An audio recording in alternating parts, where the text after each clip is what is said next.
Danny, very, very good afternoon to you. Hope you're well.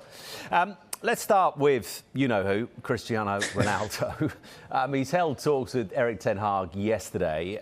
As you look at the whole situation that seems to rumble on and on, what do you make of it? Where's it heading? Looks like it's only heading for him leaving, at some point. It's very, very difficult, especially in the modern world that we live in. Obviously, he stated that he's not returned because of family issues. And that's very, very difficult to argue against. We know what, has gone on in his sort of his personal life.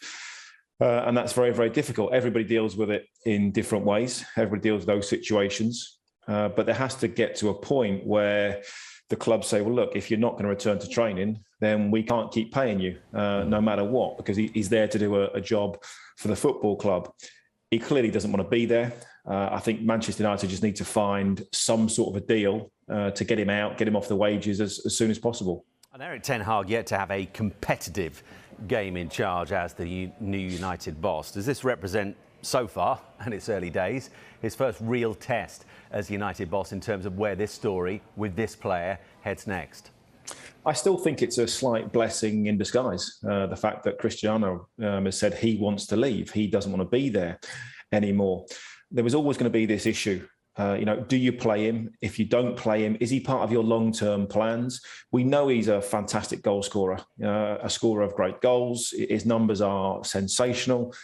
But if Erik ten Hag has a new way of playing, a new way of pressing, of closing the ball down, of the work rate that he demands, does Cristiano Ronaldo fit into that for just the one season? That's going to be very, very difficult.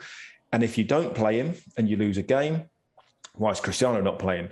If you do play and he doesn't do the work rate, how much does that disrupt the rest of the team? So I think it almost does Erik ten Hag a favour in some ways. I still think they need to maybe add to that squad. But while he's still around, it's always going to be a problem. The hierarchy at Manchester United have to get him out the door with a reasonable solution as fast as possible. If they do get him out the door, though, Danny, 31 goals last season for club and country. Yes, he's 37 years of age, but he's still not shy in front of goal if he does go.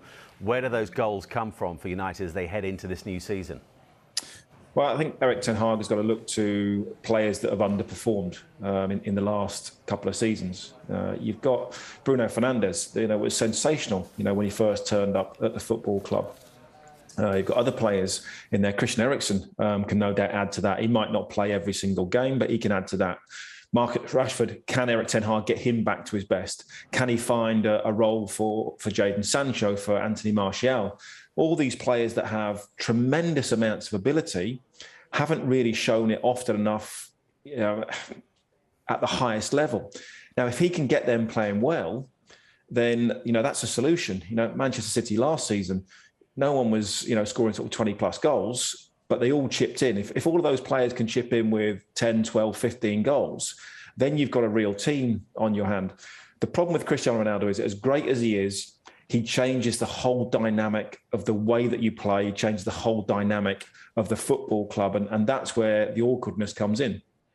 And that opening game against Brighton is a week on Sunday as the Premier League season gets underway. And we have that strange period, don't we, where the season's underway, but the transfer window will have another 27 days or so to run. How important is it for Ten Hag, how important is it for United that in terms of Ronaldo, this is sorted out ahead of the new season, or is that simply wishful thinking?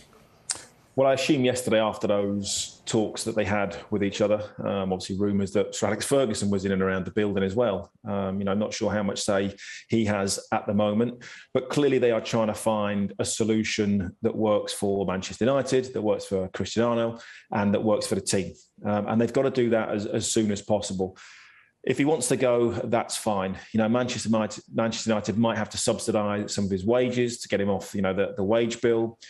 I can't imagine there will be much of a transfer fee. If Ronaldo wants to play Champions League football, which he stated, then he's got to go and find himself a Champions League club. If not, I think that will sour his relationship a little bit with maybe Manchester United fans. Although as great as he is, surely if he's not going to a Champions League team, then he needs to stay there, work hard, and help them get back there for next season. So that's a in inverted commas, potential outgoing. But what about potential incomings? The pursuit of Frenkie de Jong has been drawn out, to say the least, like it has been with Ronaldo. If it's apparent, Danny, that he doesn't want to join United, should the club just say, forget it and move targets and move on? I find this the most bizarre transfer saga around.